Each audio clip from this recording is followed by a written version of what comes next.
नमस्कार, आप देख रहे हैं लाइव टीवी एक्सप्रेस न्यूज और मैं हूं आपके साथ सीमा।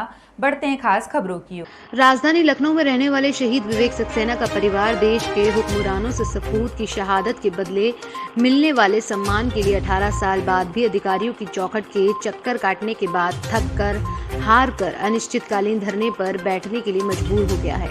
मणिपुर के आतंकवादियों से लोहा लेते हुए शहीद हुए विवेक सक्सेना की शहादत को राजनेता के साथ सरकारी हुक्मरान भी भूल चुके हैं।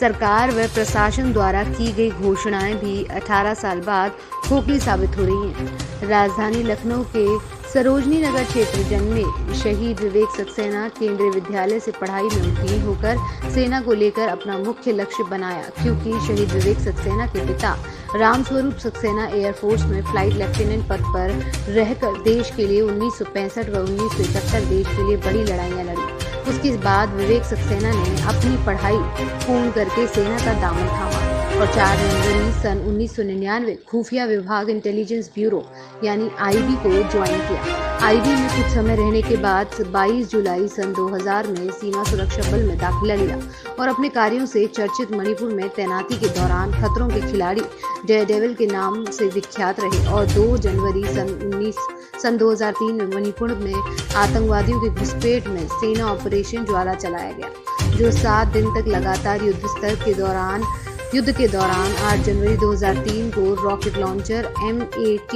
चाइनीज मिसाइल से विवेक सक्सेना देश के लिए शहीद हो गए। विवेक सक्सेना शहीद होने के बाद उनका शव सम्मान पूर्वक उनके निवास स्थान राजधानी लखनऊ के सरोजनी नगर स्थित आवास सुरक्षा लोक कॉलोनी लाया गया, जहां पूर्ण सम्मान देने के लिए प्रदेश के क्षेत्रीय विधायक व सेना के अधिकारी क्षेत्रवासियों ने वीर जवान की शहादत पर शोक व्यक्त किया। प्राण लोक कॉलोनी में शहीद स्मारक बनाने व सरकार द्वारा तमाम सहायता राशि देने का पूर्णतः आश्वासन दिया गया।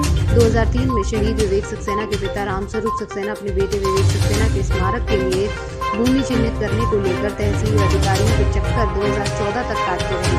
2014 में शहीद विवेक सक्सेना के पिता ने भूमि का सीमांकन करा लिया।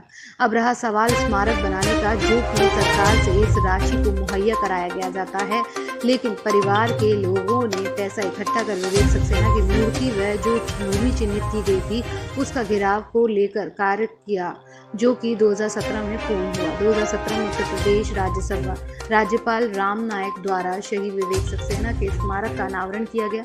शहीद विवेक सक्सेना के पिता रामस्वरूप सक्सेना एक सैनिक होने के नाते सेना का कार्यकाल समाप्त करने के बाद अपने बेटे के शहीद होने के पश्चात स्मारक का अनावरण करने के बाद में 20 अप्रैल 2018 खुद की दुनिया से अलविदा ले लेते हैं।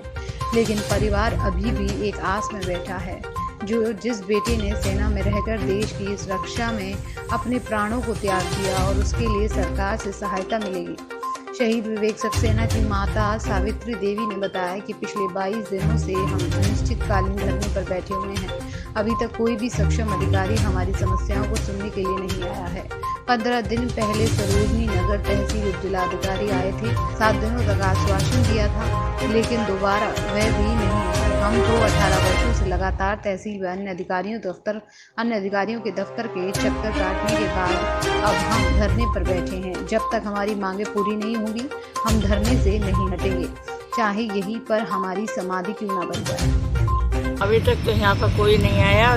2 दिन के बाद आए थे, हम 23 तारीख से बैठे हैं और SDM साहब आए थे, तो उन्होंने हमें से मांगा था कि 7 दिन का टाइम दे दीजिए, हम इस काम को करेंगे।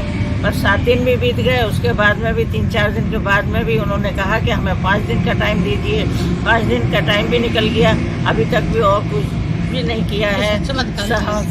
नहीं, उन्होंने कहा दिया ही नहीं है, कुछ भी ना पूछ रहे हैं। अब कह रहे हैं हमने तो कहा नहीं है तुम धरने पे बैठो और धरने से उठ जाओ तुम। अब से हमसे यही कह रहे हैं हमने कि हम 2 बार धोखा खा चुके हैं, धरने से हमें उठा देते हैं, बैठने नहीं देते।